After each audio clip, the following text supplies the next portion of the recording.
नमस्कार,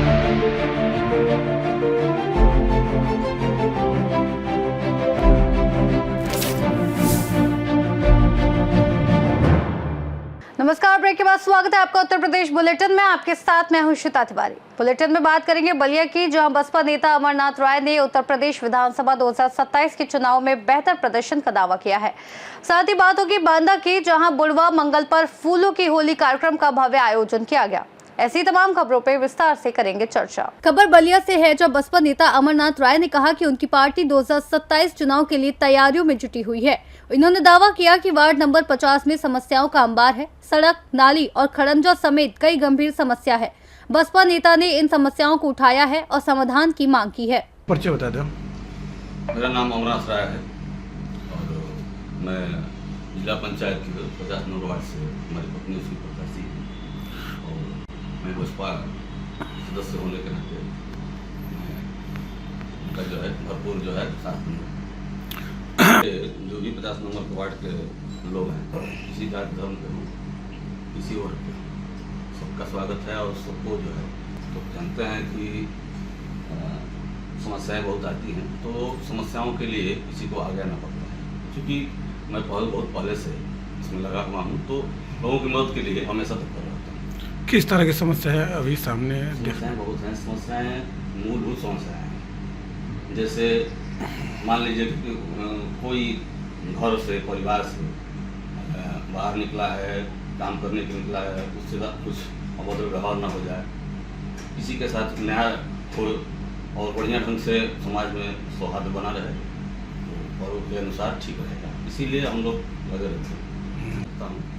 मैं चूँकि प्रत्याशी हमारी पत्नी हैं, तो मैं अपने वार्ड के बारे में बात करूँगा और बहुत कुछ नहीं।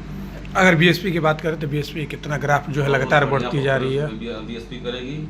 बीएसपी के जो हैं कार्यकर्ता बहुत कर्मठी हैं और बीएसपी अच्छा परफॉर्मेंस करेगी। क्या लग रहा है 2027 में?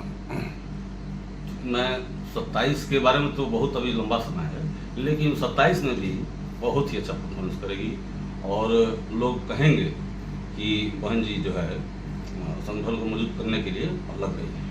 बलिया से सी न्यूज संवाददाता आनंद दुबे की रिपोर्ट।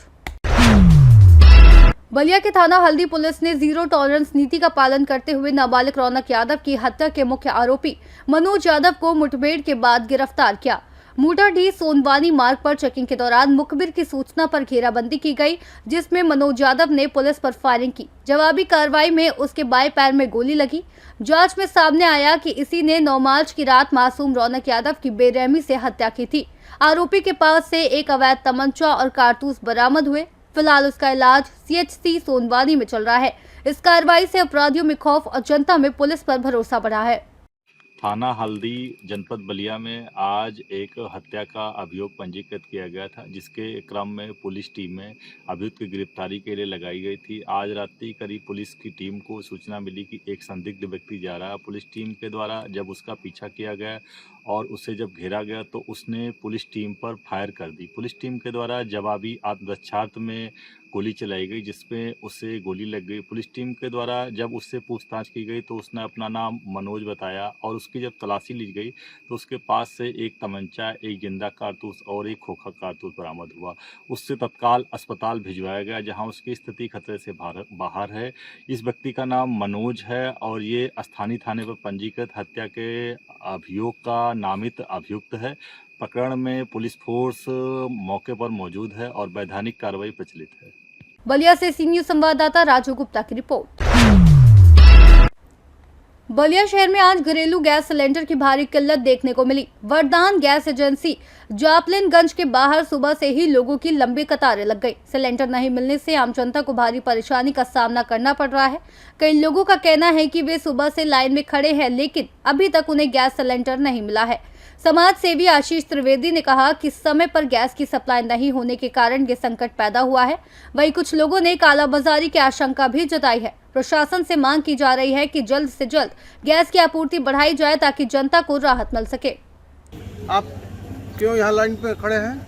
मैं आशीष त्रिवेदी उपभोक्ता हूँ। कहाँ पर खड़े हैं? यहाँ पर मैं अभी वरदान जो इंडियन सिलेंडर का ये है ऑफिस, यहाँ पर मैं हूँ यहाँ पे, और 1 घंटे से लगभग हम लोग लाइन में खड़े हुए हैं। जी, क्या परेशानी है? परेशानी ये है कि जो हेल्पलाइन नंबर है जिससे गैस बुक होता है जी। वो नंबर कई दिनों से लग नहीं रहा, जी बस एक बार में कट जा रहा है। जी दूसरी चीज़ कि इनके जो डिलीवर्ड बॉय हैं जो ट्राली से डिलीवर करते हैं जी तो उनका किसी का नंबर नहीं लग रहा है, किसी का स्विच ऑफ है, कोई फ़ोन नहीं उठा रहा है। जी तो ऐसे में ये तमाम लोग जो है परेशान होकर के यहाँ पर आए हुए इस जानकारी के लिए कि आखिर हमारा सिलेंडर कब मिलेगा, कैसे मिलेगा, बुकिंग कैसे होगी। जी। तो अभी हम लोग बाहर खड़े हुए हैं, अंदर जाने के बाद अभी पता चलेगा कि कैसे क्या होने वाला है। अच्छा, यदि मान लीजिए आपकी समस्या का निदान नहीं हुआ तो क्या करेंगे आप लोग? तो वही समस्या का निदान नहीं होगा तो हम लोग कोशिश करेंगे, बस यहाँ प्रयास करेंगे कि यहाँ क्या हो रहा है। इसके बाद बाहर जो है चीज़ें हैं वो हम लोग पोर्टल पे लिखेंगे, जो CM का PM का पोर्टल है, उसके माध्यम से हम लोग अपनी बात रखेंगे। जिला कोशिश प्रशासन करेंगे। का ध्यान?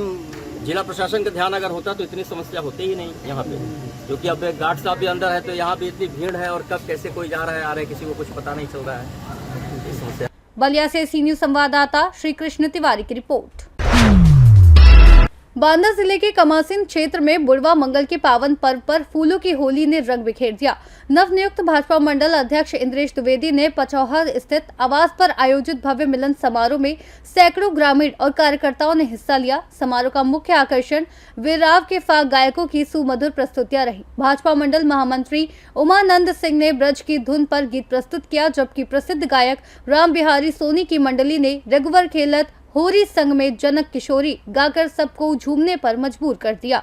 फूलों की वर्षा ने पूरे समारोह को और रंगीन बना दिया। जैसे कि सनातन संस्कृति में हमेशा त्योहारों का अलग ही महत्व रहा है और उसी महत्व के क्रम को लगातार हम लोग जारी रखने का प्रयास समस्त ग्रामवासी, क्षेत्रवासी एवं भारतीय जनता पार्टी के समस्त कार्यकर्ताओं ने आज यहाँ पचौहा आवास में होली मिलन का कार्यक्रम संपन्न हुआ। और क्योंकि आज विशेष दिन था, बुढ़वा मंगल का दिन था, जिसको हम लोग छोटी होली के रूप में भी मानते हैं।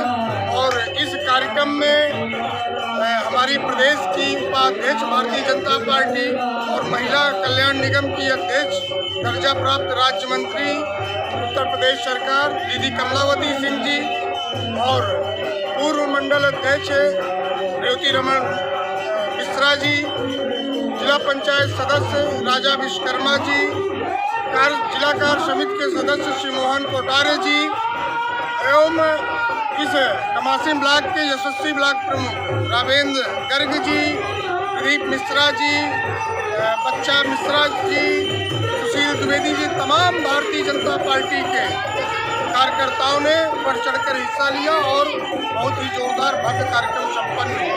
आपको मंडलाध्यक्ष कमासिन से नियुक्त किया गया है, क्या कहना चाहेंगे? देखिए, पार्टी संगठन का एक भारतीय जनता पार्टी वो दायित्व है कि किसी भी कार्यकर्ता को कोई भी जिम्मेदारी दे सकती है और भारतीय जनता पार्टी का जो कार्यकर्ता होता है संगठन उसको उसके अकॉर्डिंग ही जिम्मेदारी देता है। तो जो संगठन ने जिम्मेदारी दी है उसको मैं स्वीकार करता हूँ, पूरी निष्ठा और भावना के साथ उसको संगठन को आगे बढ़ाने का कार्य करेंगे। बांदा से सी न्यूज संवाददाता रामकृपाल यादव की रिपोर्ट। हमीरपुर में सोशल मीडिया पर गैस सिलेंडर की किल्लत और ब्लैक मार्केटिंग की खबरों ने लोगों में चिंता बढ़ा दी है। कई घरों में सवाल उठ रहे हैं कि अगर गैस सिलेंडर न मिला तो खाना कैसे बनेगा। इसी डर के बीच इंडक्शन कुकटॉप की मांग अचानक बढ़ गई, लेकिन ये स्पष्ट नहीं है कि गैस की वास्तविक कमी है या सिर्फ अफवाह फैलाई जा रही है। बाबा आपका रामचंद्र कहाँ के निवासी हैं? चौरा देवी है। सिलेंडर को लेकर क्या कुछ दिक्कतें आ रही हैं? सिलेंडर को लेकर के दिक्कत आ रही, दिन पर दिन सर महंगा हो रहा है। हम लोग छोटे मजदूरी कार्य करता है, पैसे की इतनी आय नहीं, इसलिए समस्या बहुत परेशानी है। और ये है कि इसके बिना खाना भी नहीं बन पाता, तो मजबूरी में दौड़ के आना पड़ता है। पैसा इतना इकट्ठा नहीं हो पाता जिससे महंगा लेता है। इसलिए हमें लगता है कि आगे चल के लकड़ी ही जलाना पड़ेगा, ढूंढ खाल के जंगल से ला कर। लकड़ी भी नहीं खरीद सकते क्योंकि 1000 रुपये कुंटल इस समय 1100 कुछ यहाँ। ठीक है। हमीरपुर से सी न्यूज संवाददाता जितेंद्र की रिपोर्ट। जनपद रामपुर की स्वार तहसील ग्राम बिजार खाता में दिव्यांग कल्याण समिति ने जिला अध्यक्ष के कार्यालय पर राशन वितरण समारोह का आयोजन किया, जिसमें मुख्य अतिथि के रूप में उत्तराखंड के गदरपुर से आए लाल बादशाह ने दिव्यांग लोगों को राशन वितरित किया और कहा कि हम अपने सभी दिव्यांग भाइयों की सहायता हर तरह से करने को तैयार है। मेरा नाम अफसर अली है, जिला अध्यक्ष दिव्यांग कल्याण समिति से। क्या मामला था जो आपने यहाँ दिव्यांग भाई एकत्रित किए थे? कुल दिव्यांगजनों को हमने ये राशन बंटवाया कुछ, और विधवाओं को, विकलांगों को, सबको राशन हमने बंटवाया है, और हम ऐसी सेवा कराते हैं लोगों की और करते रहेंगे। राशन में क्या क्या चीज़ वितरण की थी? राशन में जैसे पूरी किट होती है, खान, चावल, तेल, ये वो सब आइटम पूरा होता है इसमें। एक बंदे का 1 महीने का राशन होता है। रामपुर से सीनियर संवाददाता मोहम्मद तालिब की रिपोर्ट। ऊंचाहार के मुगल गांव में वन विभाग ने मंगलवार शाम एक अवैध कोयला भट्टी को ढहा दिया, लेकिन ढहाने के बाद उसमें सुलग रही आग भड़क उठी, जिससे ग्रामीणों में हड़कंप मच गया। ग्रामीणों की सूचना पर दमकल कर्मियों ने मौके पर पहुंचकर आग पर काबू पाया और इसे पास के खेतों तक फैलने से रोका। भट्टी गांव निवासी लकड़ी ठेकेदार चांद मोहम्मद की थी। रायबरेली से सीनियर संवाददाता शिवानी अग्रहरी की रिपोर्ट। बुलेटिन में फिलहाल के लिए बस इतना ही। देश और दुनिया की तमाम बड़ी खबरों को जानने के लिए देखते रहिए सी न्यूज़ भारत।